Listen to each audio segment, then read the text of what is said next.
राधे राधे, ओम नमः शिवाय। मित्रों, स्वागत है आप सबका एक बार फिर से मेरे चैनल नीता क्रिएशन में। कैसे हैं आप सब? आज मैं आप लोगों को एक प्रेस कॉन्फ्रेंस में लिए चलती हूँ फ्रेंड्स, जो हमारे यूपी प्रेस क्लब में हो रही है और जिसका टॉपिक है आदर्श ब्राह्मण फाउंडेशन की तरफ से हो रही है।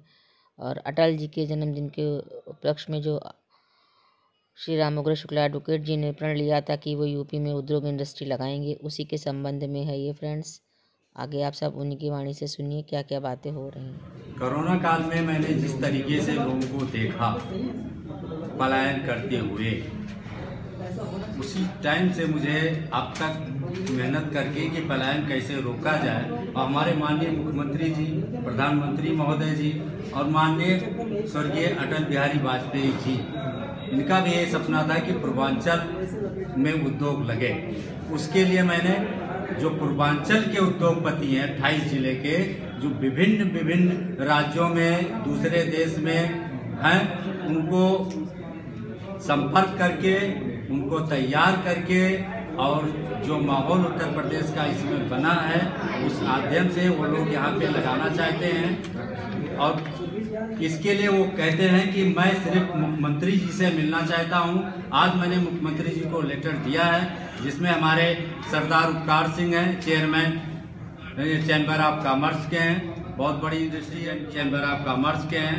सरदार ओंकार सिंह हैं, चेयरमैन एवन साइकिल के हैं। SN राय के हैं, श्री SC शुक्ला, डॉक्टर दिनेश ओझा, ऐसे 20 बहुत टॉप के उद्योगपति जिनका की बहुत बड़ा टर्नओवर है, वो अपनी और वर्ण का कुछ और अर्थ होता है और कर्म के अनुसार सब कुछ निर्धारित होता है। ये आदर्श है, तो इन आदर्शों को जब तक हम लोगों को बताएंगे नहीं, तब तक हम स्थापित कैसे करें? सनातन के पहले निषाद संस्कृति थी, हड़प्पा, मोहनजोदड़ो, सिंधु घाटी सभ्यताएं थी।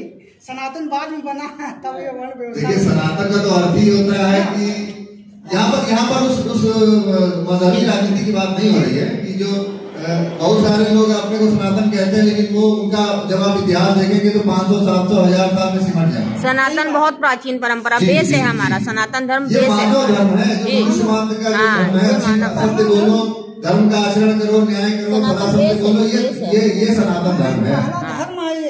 ये सनातन जो आदिकाल से मानव मात्र का जो नियमावली आचरण संहिता है कि सदा सत्य बोलो, अपने बड़ों का आदर करो, ये सनातन धर्म है। इसमें कोई मजहबी बात या कोई सांप्रदायिक बात नहीं कि कुछ कपड़ा विशेष या कुछ मेकअप विशेष वाले ही अपने को सनातन धर्म भी कहते हैं, लेकिन जब हम उनके बारे में पता करते हैं तो उनका इतिहास 500, 700, 800 साल में जाके समझ जाता है।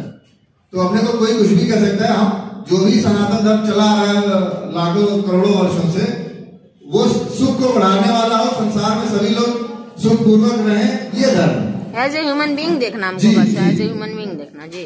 तो हमारी परंपरा रही है वसुधैव कुटुंबकम की पूरी वसुधा ही कुटुंब है। तो जब पूरी वसुधा कुटुंब है तो इसमें मानव मात्र की बात की गई है और मानव जाति की बात की गई। सभी लोग अपनी योग्यता के अनुसार कमाएं, खाएं, सुखी रहें। तो अगर सुख बढ़ रहा है तो इसका मतलब है कि धर्म बढ़ रहा है, और समाज में अगर दुख बढ़ रहा है तो इसका मतलब है कि अधर्म बढ़ रहा है। तो समाज अपने को देखे कि हमने पानी प्रदूषित कर दिया, हमने जो हम चाय पी रहे हैं वो भी हमें मालूम है कि मेरी किडनी फेल होने वाली है क्योंकि ये नकली चाय है। हमने क्या व्यवस्थाएं बनाई? जैसे कर्म हम करेंगे वैसे ही हमने हवा गंदी कर दी, हमने पानी गंदा कर दिया, हमने नदी गंदी कर दी, हमने क्या छोड़ा है? तो या तो वर्तमान व्यवस्थाएं बताएं कि इसका हल क्या है, नहीं तो हम एक हल लेकर के आए हैं और इस पर भी लोग ध्यान दें। जो व्यवस्थाएं बिगड़ चुकी हैं उनको कैसे ठीक किया जाएगा, कैसे न्याय दिया जाएगा, कैसे हर बच्चे को शिक्षा दी जाएगी। जब तक हर बच्चे को समान शिक्षा नहीं मिलती है, तब तक कोई भी न्याय का दावा, कोई भी सरकारी दावा मान्य नहीं। बिल्कुल, क्योंकि समान अवसर दिए बिना आप प्रतियोगिता नहीं कर सकते हैं। सनातन धर्म देखना हो तो अभी भी उसका प्रमाण है, कहाँ है ये बता दीजिए। देखिए प्रमाण तो हम लोग खुद हैं। नहीं, अभी उस संस्कृति का जीता जागता प्रमाण है अपने देश में, सीमावर्ती देश में है, वो आप कहाँ पर ही बता दीजिए। देखिए, मैंने अपनी बात की शुरुआत में कह दिया था कि इतिहासकार क्या लिखते हैं। मेरे पास सुप्रीम कोर्ट की 16 पन्ने का ऑर्डर है। अभी आप कहेंगे मैं आपको दे दूंगा। सुप्रीम कोर्ट ने 2002 में ऑर्डर दिया था कि NCERT ने जो लिखा है वो बिना संबंधित अथॉरिटी से पूछ करके अपने मन से लिख दिया है। और उसमें किसी की राय नहीं ली गई है। खासकर वेदों के विषय में एनसीईआरटी ने जो भी लिखा है उसके बारे में सुप्रीम कोर्ट का ऑर्डर है, लेकिन हमारी सरकारें उस आदेश का अनुपालन नहीं करा पाई हैं, तो वो एक अलग प्रकार की प्रशासनिक समस्या है, उसमें कोई इफ बट वाली बात नहीं है। कश्मीर है, खैबर दर्रा वहाँ पर है, अभी भी वो संस्कृति विद्यमान है और अभी भी आप देख सकते हैं वही पारंपरिक वेशभूषा, वही रहन सहन, रीति रिवाज। देखिए, जहाँ तक पारंपरिक वेशभूषा की बात है, हम लोग देखिए जहाँ तक असली सनातन धर्म अगर देखना चाहते हैं तो वहाँ देख सकते हैं। देखिए, उत्तर प्रदेश और भारत के इंडिया के लोग प्रैक्टिसिंग क्रिश्चियन हैं। हम सभी लोग गुड मॉर्निंग गुड इवनिंग से शुरुआत करते हैं, गुड नाइट से अंत करते हैं, हैप्पी बर्थडे मनाते रहते हैं, न्यू ईयर सेलिब्रेट करते हैं, बियर पीते हैं, दारू पीते हैं, सूट पहनते हैं, टाई पहनते हैं, जूता पहन के खाना खाते हैं। हम लोग प्रैक्टिसिंग क्रिश्चियन हैं, क्योंकि हम ईसाइयों के गुलाम रहे 300 साल तक। तो उस समय जो आदर्श बिगड़ गए, उन आदर्शों को हम बताएंगे, सुधरवाएंगे, उन लोग को जब तक हम बताएंगे नहीं तब तक वो सुधरेंगे कैसे? बिल्कुल सही बात। तो इन प्रैक्टिसिंग ईसाइयों को प्रैक्टिसिंग सनातन धर्म बनाने में बहुत समय लगेगा, क्योंकि वो दिनचर्या में ऐसे शामिल हो गए ना। जी, आप भी प्रैक्टिसिंग क्रिश्चियन हैं। बिल्कुल है, क्योंकि दिनचर्या में ऐसे शामिल हो गए कि उसको लोग समझ ही नहीं रहे कि ये हमारा नहीं है। वो हमारे गुलामी हमारे चाय के साथ हमारी नस नस में चली गई है। बिल्कुल बिल्कुल, निकालने में समय लगेगा। चाय और सुरती ने हमारे दिमाग IQ लेवल कम कर दिया। बिल्कुल। तो जिसका चाय और सुरती नहीं छूटेगा, कुछ नहीं छूटने वाला। पूरी तरह से ब्रेन वॉश करना पड़ेगा ना, पूरी तरह से ब्रेन वॉश करना पड़ेगा इसको। बस आपका सहयोग मिल जाए, आपका आशीर्वाद मिल जाए। आशीर्वाद तो दे दिया मैंने, लेकिन बहुत बड़ा मिशन है ये, इसीलिए मैंने शुरू में कहा था कि आसान नहीं है रिश्त करना, याद कर दिया। इस देश में युवा तुर्क भी देखे हैं। यही तो है, देखे तो एक से एक महान हमने है, और हम नाम भी लेते हैं, याद भी करते हैं। 4 साल में झंडा लेकर तुर्क जो है अफगानिस्तान से बंगाल पहुंच गए थे। जयंती भी मनाते हैं। मगर इसी तरह सबका सपोर्ट, प्रोत्साहन और बिल्कुल होगा। पक्षपात से रहित होकर हर व्यक्ति को सुख प्रदान करने की बात कर रहे हैं कि सुख बढ़े। सुख सर्वे भवन्तु सुखिनः सर्वे सन्तु निरामयाः। क्या सुख बढ़ रहा है, क्या सुखी है? अगर नहीं है तो विचार करिए कि हम क्यों दुखी हैं। By the way, is there any hidden mission behind this program? You can ask me. There is no hidden. You can ask me secondly. If you have any doubts. No, first listen. If you have any doubts, you can ask me. हम चौराहे पर चिल्ला चिल्ला के बताने आए हैं। My dear son, सुनते 72 साल हो गए। अमल कुछ नहीं, मंदिर में, मस्जिद में हर जुमा को, आज फ्राइडे था, हर फ्राइडे को भी अच्छी तकरीर मौलाना बताते हैं, ये बताया गया था, ये करो, ये अमल बाकी करके कुछ नहीं। देखिए, हम लोग शिक्षक हैं, अगर संसार में थोड़ी भी ईमानदारी ना हो तभी तो हम लोग पढ़ाते हैं ना बच्चों को कि सदा सत्य बोलो। हाँ बिल्कुल पढ़ाते हैं। हमारे देश में चारों ओर झूठ का बाजार चल रहा है, लेकिन हम बच्चों को पढ़ाते तो बंद तो नहीं करेंगे, सदा सत्य बोलो। हाँ। तो आदर्शों को स्थापित करना एक शिक्षक का दायित्व है, जो हम कर रहे हैं। वो अपना काम कर रहे हैं, हम अपना काम हम ये कहना नहीं छोड़ेंगे कि सदा सत्य बोलो, चाहे लोग कुछ भी करें, वो नहीं सुधरेंगे, हम भी नहीं सुधरेंगे। सही बात है, यही स्पिरिट होती है। जब वो गलत होके नहीं सुधरे तो हम सही होकर क्यों सुधरेंगे? हम अपने लगे रहेंगे, हम भी लाइन पर कभी ना कभी तो मंजिल पा ही लेंगे।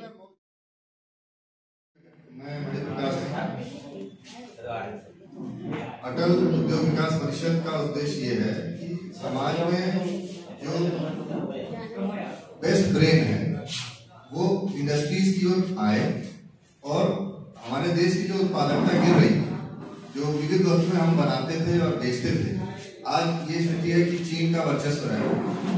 वो सिर्फ इसलिए है कि जो सबसे अच्छा ब्रेन है वो लड़ाई में उलझा हुआ है, और शिल्प विद्या को या शिल्प कौशल को ये मान लिया गया है कि ये अच्छा काम नहीं है। तो जब शिल्प विद्या और शिल्प कौशल के बारे में दुष्प्रचार होगा तो जो बेस्ट ब्रेन है, जो सबसे अच्छे लड़के हैं, लड़कियां हैं, वो शिल्प और उद्योग की ओर आकर्षित नहीं होंगे तो नई चीजों का सृजन नहीं होगा, नए आविष्कार नहीं होंगे। तो बेस्ट ब्रेन को आकर्षित करने के लिए हमारी संस्था काम कर रही है कि ताकि अधिक से अधिक युवा वर्ग उद्योगों में और सृजन के क्षेत्र में, नए आविष्कार के क्षेत्र में आगे आए और समाज को उससे लाभान्वित करें। आपने आदर्श ब्राह्मण फाउंडेशन की नियुक्ति की है और एक तरफ सनातन की बात करते हैं, धर्म की बात करते हैं, उसके बाद सामाजिक न्याय कैसे दिलाएंगे? जी, सामाजिक न्याय का प्रारंभ यहीं से हो जाता है कि किसी भी प्रकल्प में, चाहे वो शिक्षा का प्रकल्प हो या सेवा का प्रकल्प हो या चिकित्सा का प्रकल्प हो या सुरक्षा का प्रकल्प हो, किसी भी प्रकल्प में किसी भी प्रकार का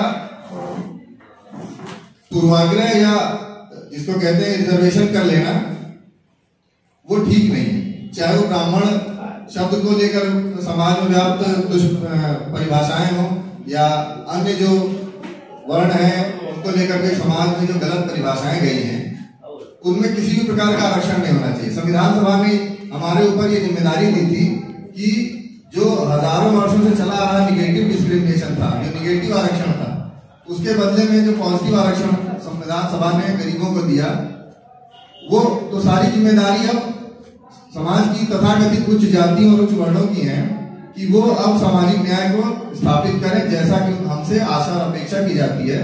और ये उन विद्वान लोगों ने ये पहले समझ लिया था कि बिना आदर्शों को बताए हुए और समाज में आदर्शों की स्थापना किए बिना ये सामाजिक न्याय संभव नहीं है। तो हम बिल्कुल संवैधानिक मर्यादा में रहते हुए संविधान के अनुसार ही कार्य कर रहे हैं, जैसा कि हमारे संविधान निर्माताओं ने हमें आदेश निर्देश दिए। अब इसमें जो आपने मुख्यमंत्री को एक एप्लीकेशन दी है, उसमें मैंने दिया जी, क्या मांग? वो मांग माननीय मुख्यमंत्री से मांग ये है कि पूर्वांचल में, चूंकि वो प्रदेश का सबसे पिछड़ा इलाका है, तो वहां पर प्रतिभाओं को आकर्षित करने के लिए कुछ उद्योग लगाए जाएं, और जिसके संदर्भ में उद्योगपतियों से बात हुई है और उनका एक प्रतिनिधि मंडल माननीय मुख्यमंत्री से मिलना चाहता है। और खाली पूर्वांचल के लिए कि और दूसरे जिले के लिए? चूंकि पूर्वांचल सबसे अधिक पिछड़ा जिला उत्तर प्रदेश का सबसे पिछड़ा इलाका है, तो प्रथम वरीयता में अगर पूर्वांचल में मिल जाए किसी भी जिले में या उत्तर प्रदेश के किसी भी पिछड़े जिले में अगर ये व्यवस्था हो जाती है, तो उद्योगों को आकर्षित करने के लिए और युवाओं की प्रतिभा का सही उपयोग करने के लिए और प्रतिभा पलायन रोकने के लिए हमारी माननीय मुख्यमंत्री जी से मिलने की इच्छा है। शिक्षा तो उसी वक्त होगी जिस वक्त शिक्षा स्कूल चलेंगे जी, स्कूल की गाइडलाइन सही चलेगी, उसके बारे में आपका क्या सोचा, क्या तो शिक्षा सभी स्कूल खुल गए हैं और 1 अप्रैल से प्राथमिक विद्यालय भी खुल जाएंगे। अभी तक कोरोना काल में फीस दे के बगैर फीस दिए कोई बच्चे नहीं पढ़ते, फीस देने के बाद ही पढ़ाई नहीं हुई, उसके बारे में आपको? तो सत्र शून्य हो चुका है। अब तो जिम्मेदारी अभिभावकों की है कि वो चाहें तो अपने बच्चों को उसी कक्षा में रखें या चाहें तो कक्षा उन्नति ले लें। अब ये सब प्रशासनिक कार्यक्रम। स्कूल की भी फीस दी गई है, उसके लिए आपका क्या कहना है? शिक्षा के बारे में आप बात कर रहे हैं, तो उसके लिए कुछ? जी, इसमें अभिभावकों की पूरी जिम्मेदारी है। अभिभावक चाहता है कि बिना पढ़े मेरा बच्चा 6वीं से 7वीं में चला जाए, 7वीं से 8वीं में चला जाए, तो उसको वो जब आप गलत कार्य स्वयं करेंगे तो उसके लिए फिर आप किसी प्रकार के न्याय की उम्मीद नहीं कर सकते। हमारा सवाल ये है कि स्कूल कोरोना काल में जो फीस दी गई उसमें बच्चे पढ़े नहीं, उसके बारे में? ऑनलाइन क्लासेस जो थी, ऑनलाइन क्लासेस चल रही थी, इसलिए लॉकडाउन पूरे दुनिया में था और बच्चे नहीं पढ़े, तो इसके लिए मैं संबंधित अथॉरिटी नहीं हूँ इस पर उत्तर देने के लिए। आपसे ये नहीं, आपका क्या विचार है, क्या कहना? जी, सुझाव ये था कि हम लोग जी ऑनलाइन क्लासेस चल रही थी और बच्चों की पढ़ाई के लिए जिनके पास व्यवस्था थी वो पढ़ ही रहे थे, और जिनके पास व्यवस्था नहीं थी उनके लिए सरकार ने तमाम पोर्टल और वेबसाइट जारी की हैं, उस पर हमको जानकारी है। एक चीज कहा कि कुछ लोगों को सम्मानित करेंगे जो कोरोना काल में हमारे माननीय राष्ट्रीय उपाध्यक्ष जी ने, जो कि हमारे बगल में बैठे हैं, हम इनको सम्मानित करने का कार्यक्रम था। इन्होंने 125 दिनों तक लगातार लखनऊ में घूम करके गरीबों की सेवा की थी, तो वो हमारी संस्था की तरफ से सम्मानित करते हैं। आपसे ये मैं कहना चाह रहा हूँ कि आपके फाउंडेशन की स्थापना ब्राह्मण फाउंडेशन है, क्या उद्देश्य है और ये कॉन्फ्रेंस करने के बाद आपका क्या मेन मोटिव? आदर्श ब्राह्मण फाउंडेशन की स्थापना करने से पहले अगर देखा जाए, मैं और हमारे राष्ट्रीय महासचिव श्री मणिप्रकाश सिंह जी एक विचारधारा स्पष्ट कर रहे हैं कि हम किस विचारधारा पे काम करें जो समाज के लिए सही है, चाहे वो शिक्षा हो, चिकित्सा हो, रोजगार हो या सनातन धर्म हो या वैदिक कर्म व्यवस्था हो, इसकी बात करेंगे। और अब मुझे मीडिया के माध्यम से, प्रेस वार्ता के, मैं ये छोटा प्रेस वार्ता माध्यम होंगे ऐसा भी नहीं है, लेकिन फिर भी आप लोग आए, बहुत खुशी और बहुत बहुत धन्यवाद। इससे एक और उत्साह मिला। एक होता है कि हम प्रोत्साहित हैं कि हम और बड़े लेवल पे काम कर सकते हैं। मानव जाति के लिए हम कर रहे हैं। जैसे हमने स्पष्ट कर दिया था कि मनुष्य की सिर्फ एक ही जाति है। सनातन धर्म के हिसाब से मनुष्य की एक ही जाति है, जात तो एक ही। बिल्कुल सही, बिल्कुल सही। अब ये चीजें हम इसको अपने आदर्श ब्राह्मण फाउंडेशन के माध्यम से, ब्राह्मण शब्द के बारे में बार बार लोग पूछ रहे हैं, तो हमने स्पष्ट किया है कि ब्राह्मण शब्द हर एक परिवार में एक व्यक्ति कर सकता है। आप अपने परिवार में ब्राह्मण को बोल सकते हैं, बिल्कुल, जो धर्म को जानते, जो बिल्कुल सही, कर्म से ब्राह्मण, बिल्कुल सही। जो एक बात बताने ये चक्कर है, ये सारी आपकी जो प्लानिंग है, ये इतनी अच्छे ढंग से आपने बताया, क्या माहौल हमको ऐसा मिलेगा? माहौल मिल रहा है। जब माहौल ऐसा है कि हम जरा सच बोले तो राष्ट्र बन जाए। नहीं, बोलने का तरीका तरीका और बेतरीका कुछ नहीं है। चोर चोर रहेगा, चाहे आप कहें या न कहें, चोर साहब नहीं कहें जी। पत्रकार ने नमक और रोटी वो लिख दिया तो उसको जेल हो गई। आप कह रहे पत्रकारों जो भी अभी देखे वो जो हाथरस वाला कांड था, उसमें पत्रकारों भी जेल अभी भी हो गई, अभी भी वही है। वो एक सामाजिक षड्यंत्र होता है और एक राजनीतिक षड्यंत्र। बात राजनीतिक फैक्ट छोड़िए, जो फैक्ट सामने वो देखिए, हर बात राजनीतिक तो हो ही जाएगी बात। सवाल ये है कि हम बेकसूर, क्या उस लड़की के बाप को अधिकार नहीं था देश के शब्द देके या क्रियाकरण करे जी? तो ये सारी चीजें जो इस माहौल में हम संबंधित अथॉरिटी नहीं, इसके लिए हमारे संगठन से समाज सुधारक बन के चले। आप जो अपना प्रोजेक्ट लेके चले हैं, इसमें बहुत अच्छी बात है, लेकिन ये आपको इससे भी लड़ना होगा। जहाँ गलत क्वेश्चन और उसके बाद हम आपसे बात करेंगे। हाँ, एक क्वेश्चन, आखिरी क्वेश्चन। आपके फाउंडेशन के माध्यम से जो कॉन्फ्रेंस किया है, तो यूपी का जो चुनाव भी आ रहा है, क्या इसे कुछ है? हमको राजनीतिक और चुनाव से कोई संबंधित नहीं है हमारे संगठन का। हमें चुनाव से कोई मतलब नहीं है। हमें समाज में आदर्शों की स्थापना के लिए और सही बात जो धर्म के माध्यम से, सनातन धर्म के माध्यम से रखनी है।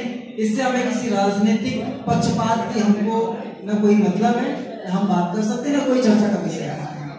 हम अपने संगठन की बात कर रहे हैं, सामाजिक न्याय की बात कर रहे हैं। पार्टी का मुद्दा हम आपसे जानना चाहेंगे, आप प्रदेश अध्यक्ष हैं ब्राह्मण फाउंडेशन के, आप एक विधिक व्यक्ति हैं, आप क्या कहना चाहेंगे अपना नहीं, मैं उन ब्राह्मण का जो जाति के ब्राह्मण हैं और दुनिया भर की सब कुकर्म करते हैं, उनको मैं ब्राह्मण नहीं मानता। ये बात क्लियर है।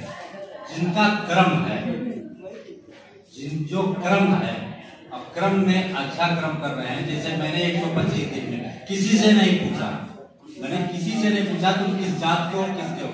फोन आया आप लोगों के द्वारा, मीडिया द्वारा, मैं वहाँ पहुँच के 500-700 पैकेट राशन पैकेट सब देता रहा, सबको दिया। किसी से मैंने कास्ट नहीं पूछा और किसी से कास्ट नहीं पूछा। तो लोगों ने कहा ऐसे ब्राह्मण की जरूरत है, अगर आप जात से भी ब्राह्मण है और कर्म से भी ब्राह्मण है, और इसे आपका ये जो पतियों का जो तालमेल है, ये अटल पूर्वांचल उद्योग विकास परिषद आपने बनाया है, इसका क्या लक्ष्य है? इसका लक्ष्य यही है कि जो मैंने उसमें देखा है पलायन मजदूरों की पीड़ा, अच्छे अच्छे घरों, तो मैंने उस पर बड़ी स्टडी किया कि आखिर ये क्यों पूर्वांचल इतना अच्छा, उधर का एरिया, क्यों वहाँ के लोग यहाँ जा रहे हैं। तो मैंने पाया कि मतलब यहाँ इंडस्ट्री अगर लग जाए, और इंडस्ट्री में जो माननीय मुख्यमंत्री जी का बिल्कुल लगे हुए हैं, उन्होंने पूर्वांचल उद्योग का एक ही बना रखा है, तो हमारा भी एक काम है पूर्वांचल होने के नाते कि उनको सबको लाके संगठित करके भाई हम माननीय मुख्यमंत्री जी से ही क्यों ना मिलवाएं, ताकि इसमें तो उसमें मुझे सफलता मिली। A1 साइकिल, हीरो साइकिल और चैम्बर ऑफ कॉमर्स के चेयरमैन, उपाध्यक्ष और बड़े बड़े उद्योगपति वे मिलने के तैयार है, अपनी संस्तुति दे दी है, जब वहाँ से हो जाए। आज ही मैंने इसको पोर्टल पे मुख्यमंत्री के डाला, आज ही जिस दिन मिल जाएगा वो कर देंगे।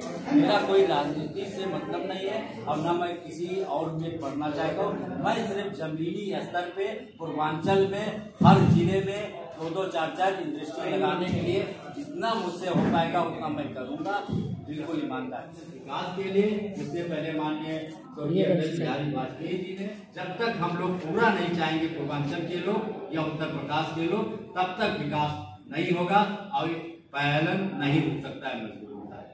धन्यवाद। कुछ प्रश्न अगर पूछना हो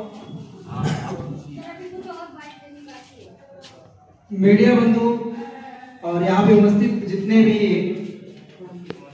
उनसे अगर निवेदन है कि अगर कुछ प्रश्न पूछना चाहें।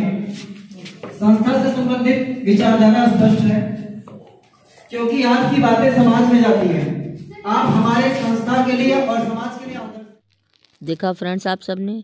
प्लीज़ मेरे वीडियो को लाइक शेयर कमेंट कीजिए, मेरे चैनल को सब्सक्राइब कीजिए। Thank you, love you all.